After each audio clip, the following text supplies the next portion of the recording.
الثمانينيات في أمريكا بدأت تنتشر فلوس مزورة من فئة $20 في محلات كتير بأكتر من ولاية. التزوير كان معمول بشكل محترف لحد كبير، بس المزور كان بيغلط غلطة واحدة أثناء التدوير، والغلطة دي هي اللي هتوديه في داهية. المصيبة الأكبر إن عمليات التزوير كانت بتجر وراها قضايا تانية زي خطف واعتداء وحتى قتل سيدات. النهاردة قصتنا مليانة أحداث غريبة ومريبة، هنشوف فيها تزوير فلوس وندخل في عمليات خطف وقتل، واللي ورا كل ده هو شخص واحد بس.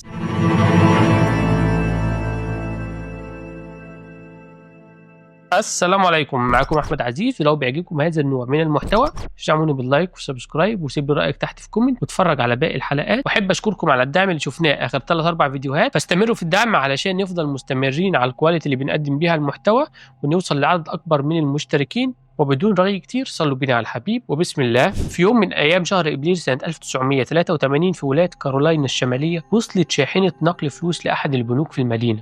الحارس نزل من الشاحنه ومعاه مبلغ كبير محطوط في اكياس، والفلوس دي كانت جايه من واحد من المتاجر الموجوده في المدينه. الحارس سلم الفلوس لموظفه البنك، والموظفه بدات تفحصها بجهاز كشف العملات المزوره. خلال الفحص الجهاز رفض واحده من الورق اللي قيمتها $20 واتضح انها مزوره. على طول الموظفه بلغت مسؤولين قضايا تزوير الفلوس، جه مسؤول عندهم البنك وبدا يحقق ويحاول يعرف مصدر الورق المزوره. الموظفه قالت ان الفلوس دي جايه من متجر تابع لسلسله محلات، والمحل ده موجود جوه مركز تزور. المسؤول راح للمتجر وسال الموظفين لو كانوا لاحظوا حاجه غريبه او شكوا في حد من الزباين انه دفع فلوس مزوره، بس الموظفين قالوا انهم مش شاكين في حد، وان حتى الكاشير عنده خبره يقدر يفرق ما بين العمله المزوره والعمله الاصليه، وما خدش باله من اي حاجه. بما ان الفلوس بتتنقل ما بين ناس كتير قبل ما توصل للمتجر، فكان من الصعب يعرفوا مصدرها. في الاخر المسؤول قرر يبعت الورقه المزوره لمختبر الطب الشرعي في واشنطن. في الثمانينات العمله كانت معموله بمميزات امان كتير، فرص عشان تقلل فرص التزوير. واحده من المميزات دي كانت الالياف الحمراء والزرقاء اللي بتكون مدمجه في الورقه، وكمان طريقة الطباعة اللي بتدي شكل خطوط دقيقة. ولما جم يفحصوا ورقة مزورة لقوا إن الخطوط الحمراء والزرقاء موجودة، بس الحبر المستخدم كان جودته مختلفة عن الحبر الأصلي. ودي كانت الغلطة الوحيدة اللي وقع فيها المزور. وبعد التحليل خبيرة المختبر لاحظت إن الورقة دي عندها نفس العيوب اللي شافتها في عملات مزورة قبل كده، والعملات بدأت تظهر في البلد من حوالي 3 سنين. عدد العملات اللي تم فحصها بنفس العيوب كانت 7215 ورقة، وكانت كلها من فئة $20. وغالبية العملات تم العثور عليها في مراكز تسوق ومولات بمناطق مختلفة في البلد. علشان كده سموا الشخص اللي كان بيعمل عملية التزوير دي عابر المول أو ذا مول باستر.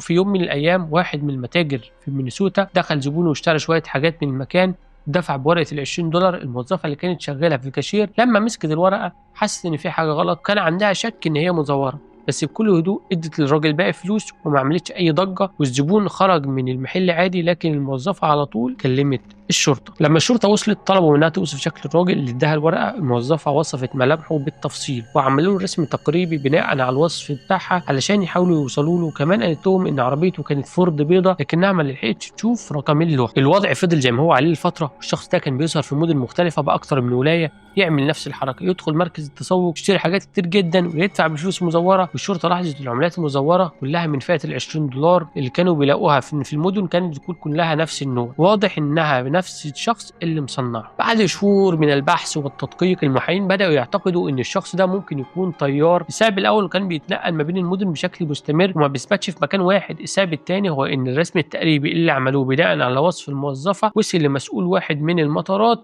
والمسؤول لاحظ شبه كبير ما بينه وما بين طيار شغال عندهم. الفكره دي عملت توتر كبير ما بين المحققين. معقول طيار يكون هو المزور؟ علشان يتاكدوا بداوا يراقبوا الطيارات بشكل سري ويركزوا على حركه تحركات الطيارات اللي شاكين فيها، وكانوا بيتتبعوا الشخص دوت، ولما يشوفوه رايح يصرف فلوس يروحوا للكاشير وياخدوا الفلوس اللي دفعها ويفحصوها. المفاجاه كل الفلوس اللي كانوا بيصرفوها الطيار كانت كانت حقيقيه وما لقيوش معاه ولا ورقه مزوره. ده خلاهم يتأكدوا ان هم كانوا شاكين في الشخص الغلط وان الطيار بريء. بعد ما تم استبعاد الطيار من قائمة المشتبه فيهم، المحققين ما وصلوش لأي خيط جديد لفترة طويلة، واغلب الفلوس كانت بتظهر في واشنطن العاصمة. فبدأوا يشكوا في ان بيت المزور ممكن يكون هناك. وفعلا في مايو 1983 وبالتحديد في عيد الذكرى قرروا يكثفوا عمليات البحث ويتوقعوا انه هيزور احد المولات الموجودة في واشنطن. فنسقوا مع كثير من مراكز التسوق هناك وحذروهم، قالوا لهم ان في احتمال كبير ان الزبون الزبون ده هيجي يدفع فلوس مزوره واغلبيتها هتكون من فئه $20، وطالبوهم ان هم يتصلوا بيهم فورا، ولو بحيث لو شافوا اي حاجه مريبه تقدر الشرطه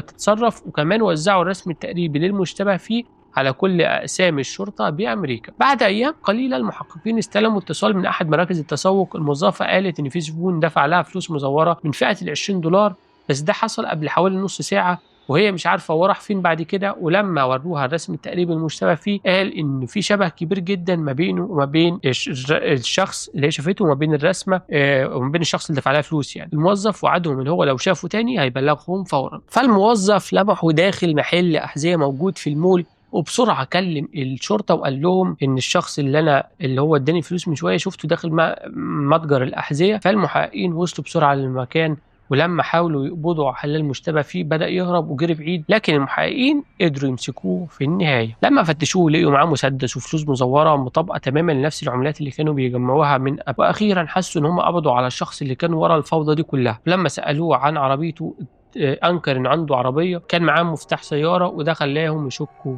في كلامه. فقرروا يستنوا في جراج المول لحد ما السيارات تقل ويبقى واضح عربيته، ممكن اي عربيه ممكن تكون بتاعته. في اخر الليل ما تبقاش غير عربيتين في الجراج. جربوا المفتاح على عربيتين وفعلا فتحوا واحده منهم، والعربيه كانت من نوع كرايزلر موديل 1971. وفي صباح اليوم التالي وبعد ما حصلوا على مذكرة تفتيش أخذوا العربية للجراج الحجز وبدأوا فحصها علشان يشوفوا إن كان فيها أدلة إضافية تربط المتهم بجرائم التزوير ولا لا. بالصدفة لما المحققين مد إيده تحت الدركسيون في عربية المشتبه فيه ضغط على الزرار بالغلط وبدأت صافرات إنذار الشرطة تشتغل. الموقف كان غريب جدا، وبعد فتح باب كتير من التساؤلات لما بدأوا يفتشوا العربية بدقة لقيوا فيها حاجات أغرب بكتير. لقيوا أجهزة إنذار خاصة بالشرطة، مسدس إضافي، لوحة سيارات متعددة، كمية كبيرة من الأموال المزورة، وكل ربطة فلوس عليها اسم مدينة أو ولاية مختلفة، وفي خطة واضحة لتوزيع الفلوس في مدن متعددة. كمان لقيوا حاجة زودت الغموض وهي ملابس نسائية موجودة في العربية، ورخص عربيات مسروقة بأسماء مختلفة وكلها كان عليها صورته،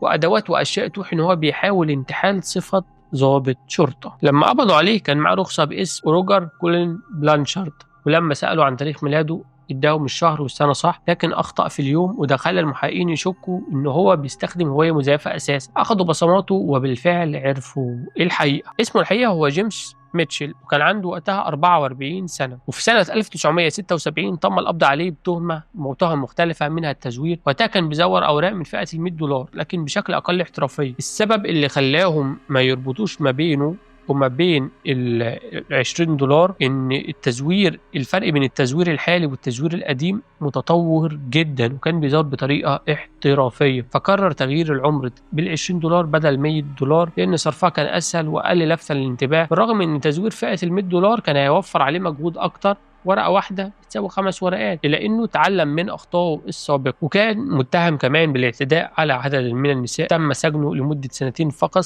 في قضيه الاعتداء. ومن الاشياء اللي لقيوها في عربيته طلع انه بس مش مجرد مزور، ده انتحل شخصيه ضابط شرطه، يعني استغلال هويه مزوره في جرائم تانية. وده بيوضح ان هو شخص مخطط بشكل كبير ودقيق ومش بيشتغل بشكل هوجائي او عشوائي، هو عارف بيعمل ايه بالظبط. كمان الحاجات اللي لقيوها في عربيه كشفت اسرار كتير عنه، لكن كانت بدايه لسلسله من التحقيقات اللي هتربط ما بينه وبين جرائم ارتكبها قبل كده. بعد خروجه من السجن جيمس بدأ يعيش بهويه مستعاره علشان يتجنب اي حد يتعرف عليه. قصه حياته كانت مليانه مشاكل من البدايه. من طفولته حياته كانت غير مستقره تماما، عيلته كانت بتتنقل كتير ما بين اماكن مختلفه وما كانش في اي استقرار في حياته. ده غير ان والده ووالدته كانوا على طول في مشاكل وصراعات مستمره. المعامله كانت سيئه جدا، وهو واخوه واخته كانوا دايما بيتعرضوا للضرب وسوء المعامله. جيمس كان شايل جوه قلبه كميه كبيره من الغضب والكره، وخصوصا تجاه والدته اللي ما كانتش بتظهر اي حب او حنيه ليه. ولما كبر الغضب دوت تحول لعنف، كان بيضرب والدته في فتره مراهقته بشكل مستمر وكانه بيحاول ينتقم منها. مشاعر الكره اللي نشأت جواه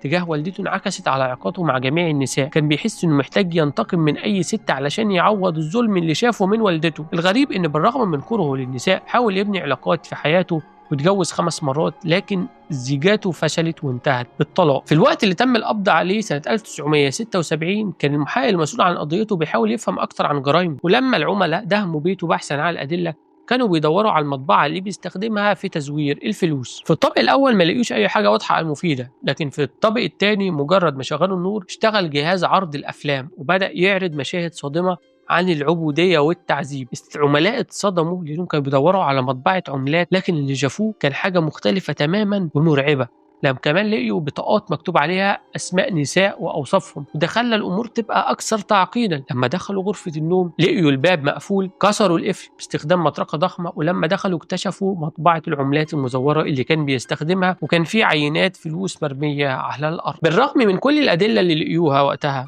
المطبعة، الأموال المزورة، المحتويات المريبة، تم الحكم عليه بالسجن قد إيه؟ تم الحكم عليه سنتين فقط. طب ليه كانت العقوبة بتاعته خفيفة؟ الشرطة ما قدرتش تجمع أدلة كافية تربطه بالأشياء المرعبة اللي لقيوها في بيته أو في عربيته. كمان ما قدروش يثبتوا هويات الأشخاص اللي كانوا بيزوروها في البيت، كمان أو الأفعال اللي كان بيعملها جوه البيت. بالرغم من وجود أشياء بتوحي بجرائم أكتر زي بطاقات النساء والمشاهد الصادمة اللي ظهرت في الفيلم، ما كانش في أي أدلة مباشرة تخلي المحكمة تعاقبه بعقوبة أشد من كده. وكده إحنا عرفنا الماضي بتاعه قبل ما يقبضوا عليه في مركز التصوف. فلو جينا بقى بعد كده، المحققين عارفين ان هم محتاجين يوصلوا للمطبعه الجديده اللي كان بيستخدمها في التزوير زي المره اللي فاتت. المطبعه والادله المرتبطه كانت المفتاح اللي هيخليهم يثبتوا عليه جرائم التزوير والجرائم الثانيه اللي كان متورط فيها. اول خيط كان موقف السيارات، ولاحظ المحققين الزجاج الامامي لجيمس عليه ملصق خاص بموقف سيارات لمجمع سكني في ولايه فيرجينيا، فقرروا يتابعوا الخيط دوت. ولما وصلوا المجمع عرضوا صوره جيمس على الجيران، واحدهم تعرف عليه فورا وقال ان جيمس عنده شقه هناك ودلهم على عنوانها. دخل العملاء شقه جيمس وفتشوها بالكامل وما لقيوش المطبعه ولا اي حاجه تدينه. واضح ان جيمس كان اتعلم من اخطائه السابقه، فقرر يخبي المعدات في اماكن تانية. لكن لقيوا حاجه ملفته للنظر، كتاب فيه اعلانات متنوعه منها صفحات تأجير المستودعات. في إحدى الصفحات جيمس كان محدد إعلان لمستودع معين، وده أثار شك المحققين إن ممكن يكون بيستخدم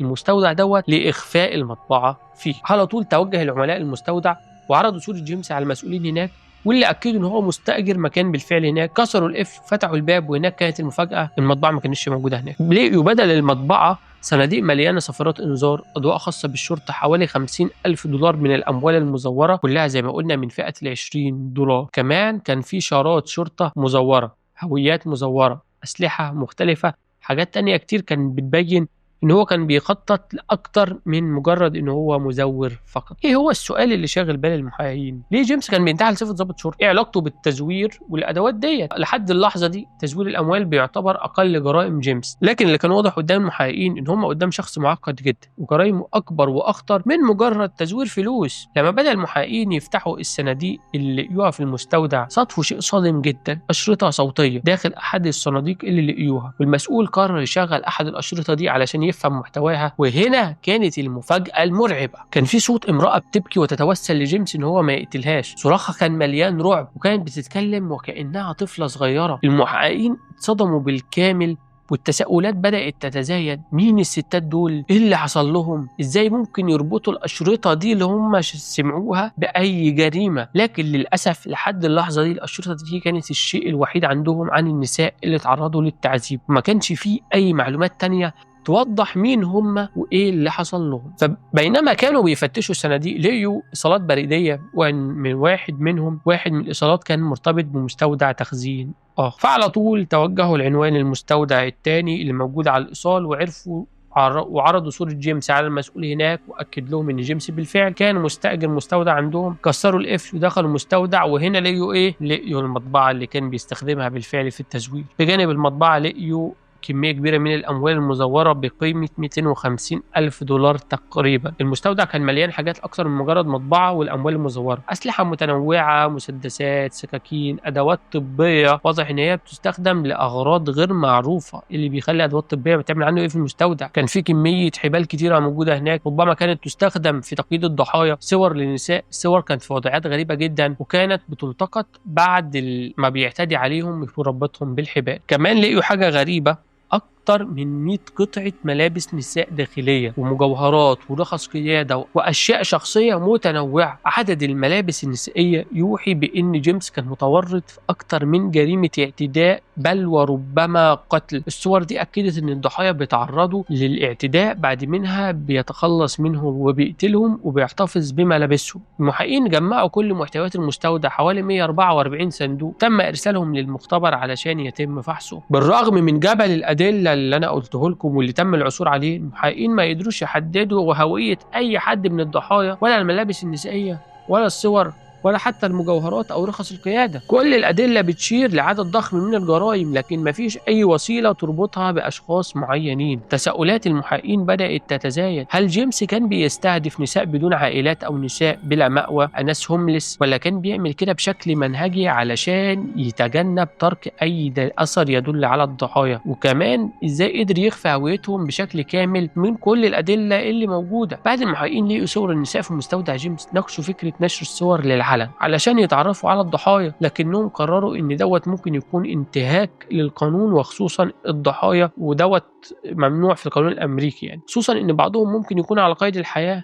بل قرروا البحث عن الضحايا بطريقة ما مختلفة وأكثر احتراما. والمحققين لاحظوا إن جيمس محتفظ بكل حاجة تخص ضحاياه، وده كان تصرف شائع ما بين القتلة المتسلسلين حتى الآن يعني. كتير منهم بيحتفظوا بأغراض شخصية للضحايا لأنها بتمثل لهم سيطرة واستعادة لذكريات الجريمة. ما بين الأدلة لقيوا مذكرات مكتوبة بخط إيد جيمس، والمذكرات كشفت تفاصيل خطيرة جدا. كان بيكتب فيها عن أهمية إزاي يكون أنيق وجذاب علشان يجذب النساء بسهولة. كمان كتب قائمة بأهدافه بما فيها نوع النساء اللي عايز يخطفهم ويعتدي عليهم. وضح إنه لازم كان يخطط بدقة لكل عملية، بما في ذلك تجهيز السيارات بلوحات مزورة وصفارات إنذار، وتحديد المكان المناسب لخطف النساء، اختيار توقيت دقيق دائما لتنفيذ جرائمه. بعض الأجزاء كانت من المذكرات كان مكتوبة باستخدام أكواد خاصة بجيمس زي شفرة، وده صعب المحققين فهم كل التفاصيل لأنها كان دليل إضافي على تخطيطه المحكم. يعني كان كاتب كلام بالشفرات هو بس اللي يفهمه. لو جينا رخص القياده فهم لقوا اكتر من 20 رخصه قياده للنساء حقيقيات ومش مزوره. والمحققين بداوا بالتواصل مع السيدات اصحاب الرخص، والضحيه الاولى كانت واحده منهم حكت ان هي في يوم كانت موجوده في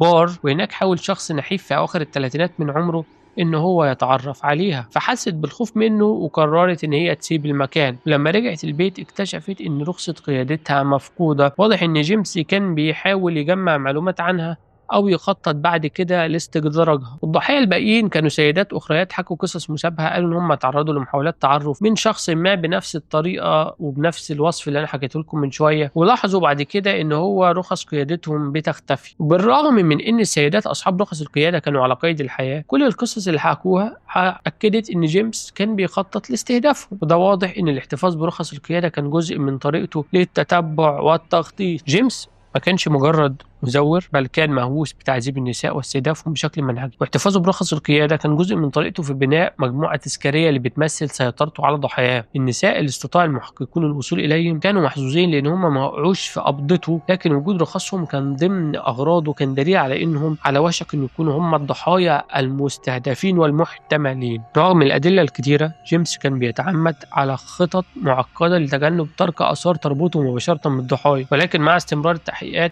والادله اللي تم جمعها سواء الصور والرخص والمذكرات كانت كافيه لاثبات خطورته وجحيم جرائمه.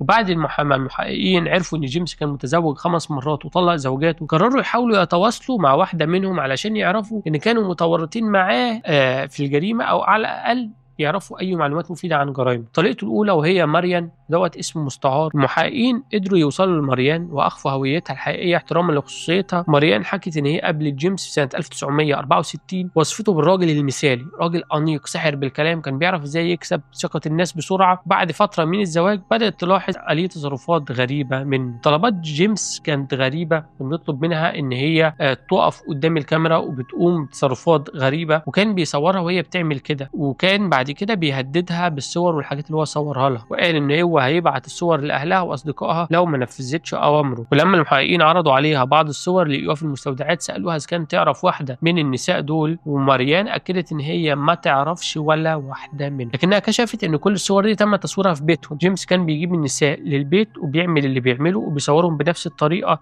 اللي كان بيعملها معاه. ولما مريان هددته ان هي تبلغ الشرطه عن تصرفاته، جيمس رد عنيف جدا، وربطها وضربها باستمرار وعنفها وعمل فيها حاجات وصفتها للمحققين لكنها كانت وحشيه لدرجه ان هم ما صدقوهاش بسهوله. المحققين ادركوا ان هم عندهم قصص مرعبه عن جرائم جيمس، لكنهم محتاجين برضو ادله حقيقيه ملموسه. كل دوت حكاوي من غير اي ادله. ممكن جيمس يتسجن بقضيه التزوير، هياخد له سنتين وخلاص وهيرجع يكمل جرايمه. فراحوا لطليقته الثانيه اسمها ليندا، ده برضو اسم مستعار. المحققين قرروا يتواصلوا مع طليقته الثانيه، وما وصلوا المكان عملها، ولما شافتهم خافت جدا وكانت مفزوعه وافتكرتهم ان هم قتله مأجورين ارسلهم جيمس علشان يأذوها. بعد ما اكدوا لها ان هم محققين رسميين وماسكين قضيه زوجها القديم، طمنت ووافت ان هي تروح معاهم القسم علشان تساعدهم. لما المحققين بدأوا يتكلموا مع ليندا، اول رد فعل كان مليان خوف، ذعر، صرخت وقالت هيقتلني، انا متاكده من كده. المحققين حاولوا يهدوها، وبعد فتره بقت تحكي لهم عن تجاربها مع جيمس. نيجي لاعترافات ليندا. المحققين عرضوا عليها صور النساء اللي في الصناديق، لكنها ما قدرتش برضه تتعرف على اي واحده منهم. ولما سالوها اذا كانت تعرف اي حاجه عن جرائمه مع النساء، انهارت بالكامل وحكت لهم ان هي في يوم رجعت من البيت وشافت جيمس بيعذب فتاه مخطوفه بطريقه وحشيه وبكل حقد. لما واجهته وسالته انت مجنون ومين دي وبتعمل كده ليه، جيمس رد عليها بكل برود قال هقتلها وعايزك تكوني شاهده على اللي هيحصل. لكن ليندا بدات تحاول تهديه واقنعته ان هو يسيبها وما يقتلهاش. وبعد يومين بالفعل اطلق سراح الفتاه، وليندا ما شافتهاش تاني ابدا. ليندا اعترفت ان هي خافت جدا ان هي تبلغ الشرطه بعد كل اللي شافته، لان تهديداته كانت مخيفه جدا ليها. بس اللي اكدته ان هو كان بيسافر باستمرار ومعاه رزم من الاموال، ووصفت حياته ان هي كانت مليانه تصرفات غريبه ومقلقه. وفي نهايه التحقيق معاها طلبت من المحققين، قالت لهم سيبوني في حالي، انا عايزه انسى الماضي الاسود اللي عشته مع هذا الشخص المظلم. المحققين وطريقته وصفوه بانه اغرب واخطر سادي عرفوه. الساديه كما وضحوها يعني الشخص بيعتمد على تعذيب الآخرين جسديا أو نفسيا للحصول على لذة شخصية. بدأوا ياخدوا إجراءات بعد القبض عليه، وبعد ما كل التحقيقات اللي عملوها فنشروا صورته ومعلوماته في كل مراكز الشرطة بأمريكا علشان يعرفوا إذا كان متورط في جرائم أخرى ولا لا. بعد نشر صورته بدأ المحققين يجي لهم اتصالات من كل مكان إنه تبع الاشتباه في تورطه في أكتر من 200 جريمة في مدن وولايات مختلفة. واحدة من القضايا كان في ولاية فيرجينيا البارزة اللي تم الاشتباه فيها، إنه كان في مدينة ميسيس بولاية فيرجينيا. القضية دي كانت غريبة جدا. المجرم كان منتحل شخصية ضابط شرطة وقام بخطف فتاة والاعتداء عليها. وبعد الاشتباه في جيمس في القضية اللي حصلت في ولاية فيرجينيا، قرر المحققين يتأكدوا انه هو المتورط فعلا، واستدعوا لوري الفتاة اللي كانت ضحية الجريمة واللي قدمت بلاغ للشرطة وقتها، وحكت ان هي كانت راجعة البيت بعربيتها، فجأة شافت عربية شرطة وراها ومشغلة الأضواء. استغربت لان هي ما عملتش اي حاجة مخالفة، لكن توقفت علشان ما تثيرش اي شكوك او مشاكل. نزل الشرطي من السيارة وطلب منها أوراق السيارة ورخص القيادة. بعد ما أخذ الأوراق رجع لسيارته كأنه بيعمل فحص على الأوراق بتاعتها، ورجع لها وقال لها اخرجي من السيارة فورا. استغربت وقالت له أنا عملت إيه، لكنه أصر إن هي تطلع من السيارة. ومجرد ما خرجت وركبت معاه في عربيته فهمت إن هو مش ضابط شرطة وإن العربية دي مش عربية شرطة حقيقية. فجيمس طلع مسدس وهددها وقال لها لو هي ما نفذتش اوامره هيأذيها. طبعا انتوا عارفين عمل ايه. بعد ما خلص رجعها لعربيتها وامرها ان تهرب من المكان وما تبصش وراها ابدا، حذرها ان هي لو حكت لاي حد هو هيكون وراها ويقتلها لانه عرف معلوماتها. رغم التهديد توجهت فورا لاقرب مركز شرطه وبلغت عن الجريمه، وادت المحققين اوصاف دقيقه للشخص وسيارته. ولما استدعوا لوري مره ثانيه عرضوا عليها صوره جيمس وصور اشخاص اخرين. لوري اكدت ان جيمس هو الشخص اللي اعتدى عليها. كمان عرضوا عليها صورة سيارته اللي صدروها. ولما قبضوا عليه في مركز التسوق، لوري أكدت إن هي نفس السيارة اللي كان بيستخدمها في الجريمة. المحققين أخيرا فهموا هو ليه كان بيستخدم صفارات إنذار الشرطة وإشارات الشرطة المزيفة وهويات الشرطة المزيفة. كان بيستخدمهم علشان ينتحل شخصية ضابط ويوقف الفتيات في الطريق ويخطفهم بسهولة. في قضية تانية في فيرجينيا بعد فترة المحققين جالهم اتصال من عميل في مركز التحقيقات الفيدرالي كان شغال في قضية اختطاف فتاة في شمال فيرجينيا. أوصاف الخاطف كانت تماما مطابقة لجيمس. من خلال الأدلة والشهادات المحققين تأكدوا أن جيمس كان بيستخدم صفته المزيفة كضابط شرطة علشان يستدرج الفتيات ويعتدي عليهم. والتحقيقات بدأت تربط جيمس مش بس بالقضية دي لكن كمان بأكثر من قضية متشابهة في مناطق مختلفة. لما المحقق المسؤول عن الاختطاف في قضية شمال فيرجينيا شاف صور الفتيات اللي كان جيمس مخزنها، لاحظ ان واحدة منهم كانت صورة الفتاة اللي هو كان بيحقق في قضيتها، ودي كانت صورتها وهي في وضع تعذيب. ولما عرضوا الصورة على الضحية انهارت تماما واكدت ان هو الشخص اللي خطفها، وان الصوت اللي سمعته اثناء الاختطاف هو نفس صوت جيمس. كانت لينا راجعة من شغلها في منتصف الليل بولاية ميرلاند، وفجأة وقفت بجانبها عربية شرطة. قال لها ان هو مخبر تابع للشرطة وان في عملية سطو حصلت في المنطقة، وانه محتاج عليها يطرح عليها بعض الاسئلة. طلب منها ان هي تركب معاه العربية، وبسبب ان هي وثقت فيه ركبت. طلب منها رخصة القيادة، وبعد ما اخدها حطها في جيبه وقال لها انت رهن الاعتقال. لينا صدمت وقالت له ليه؟ انا ما عملتش حاجه. وحاولت الهرب لكنه قيدها بالاصفاد واغلق عينيها باللزق، وحط مسدس على راسها وقال لها ان هو يقتلها لو طلعت اي صوت. فقررت ان هي تستسلم. اخدها على بيت منعزل وحبسها داخل خزانة صغيرة، وكان بيخرجها من الخزانة كل فترة يعمل اللي بيعمله ويرجعها تاني مكانها. بعض الأوقات كان بيخرجها يحطها قدام كاميرا ويصورها وهي بتقول نصوص هو كتبها بنفسه وأجبرها على قراءتها. بعد حوالي 30 ساعة من الاختطاف رجعها لنفس المكان اللي خطفها منه، فك الأصفاد عنها وقال لها لو حكيت لأي حد خصوصا الشرطة هنشر صورك في كل مكان وللعلن ولأهلك ولأصدقائك. وساب المكان وسابها مصدومة تماما. لو فكروك التحقيقات وصلت لغاية هنا فلا، في كمان اكتشفوا ان هو متورط في جريمة ثالثة بنفس الطريقة. قصص بقى تظهر واحدة تلو الأخرى وتبين ان جرائمه كانت أكتر من مجرد اختطاف واعتداء، بل مجرد كانت ممنهجة وبأهداف واضحة. النمط المشترك كان انتحال شخصية ضابط شرطة. جيمس كان دايما بيستخدم مظهره المزيف كظابط لإيقاع ضحاياه، وبعد الاعتداء عليهم إن كان بيهدد ضحاياه ان هو ينشر صورهم ويفضحهم، وكان بيصور الضحايا وبيجبرهم